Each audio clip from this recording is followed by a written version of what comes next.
Pamagat, ang mga pamantayan ng kalidad. Ako si Kalina, ang nagbibigay diin sa kahusayan at pagtugon sa mga pamantayan. Si Tiwala, maaasahan, laging pa tayo. Laging on time. O, si Bilis.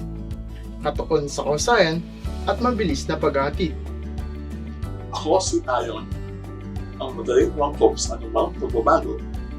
At ako naman si Tipid, nagmamalasakit sa halaga at abot kayang presyo. Magandang araw po sa ating lahat, kami ang 5S ng kalidad. Narito upang ipakita ang kahalagahan ng kalidad sa ating trabaho. Kapag sinabi natin kalidad, kasama na dyan ang tiwala. Makakaasa kayo na ang ating trabaho palaging maaasahan at tapos sa tamang oras. Parang isang makina ng galing. Ngunit hindi sapat ang pagiging maaasahan. Kailangan natin ng bilis.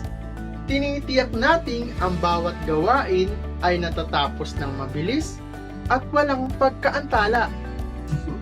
Siyempre, hindi naman laging perfecto ang lahat. Kaya mahalaga ang ayon o flexibility. Kaya natin umangkop sa anumang sitwasyon, malaki man o maliit.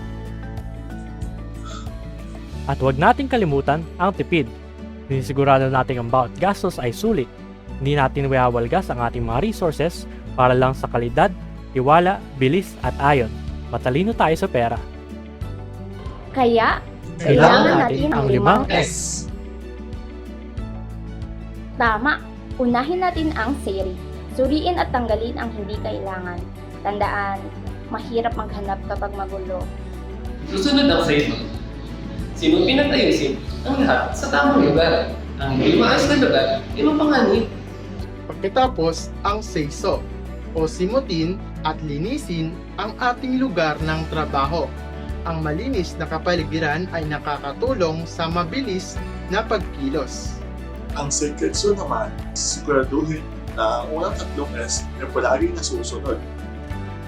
Gawin itong pamantayan sa ating trabaho. Tampang huli ang Shitsuke, o sariling kusa na sundin ang lahat ng ito. Ang disiplina sa sarili ay ang susi sa patuloy na kalidad. Ang kalidad sa mechatronics ay hindi lamang tungkol sa produkto o serbisyo, kundi pati na rin sa proseso ng ating trabaho, sa pamamagitan ng tiwala, bilis, ayon, pagiging matipid at ang 5S, masisiguro natin ang kahusayan sa lahat ng ating ginagawa.